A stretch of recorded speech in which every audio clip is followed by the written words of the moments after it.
Jesenja obrada zemljišta u vinogradima obavlja se najkasnije u novembru, posle opadanja lišća. U uskorednim vinogradima obavlja se riljanje uz pomoć ašova ili oranje vinogradarskim plugom. U špalirskim vinogradima i matičnjacima duboka obrada se obavlja oranjem na razor, uz pomoć višebraznog pluga ili ravnim oranjem uz pomoć takozvanog čizel pluga, kao i uz pomoć rotacione motike.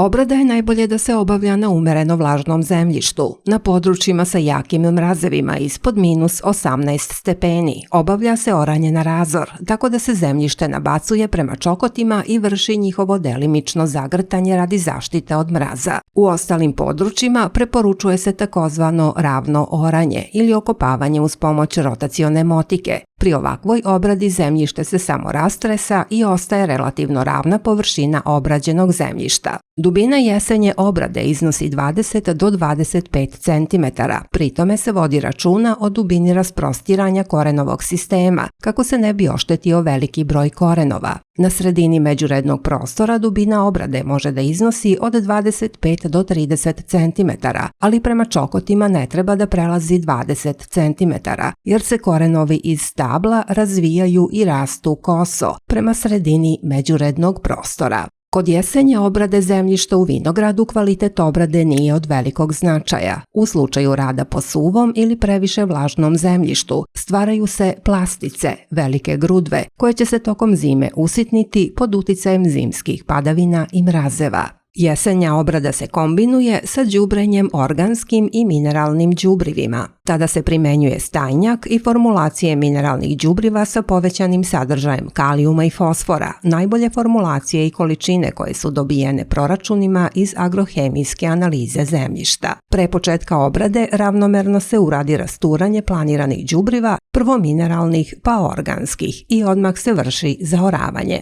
Đubrenje se može obaviti i tako što će se otvoriti duboke brazde, 60 do 80 cm, bočno od čokota, u koje se rasturaju organska i mineralna đubriva, koje se zatim zatvaraju i vrši se njihovo oranje.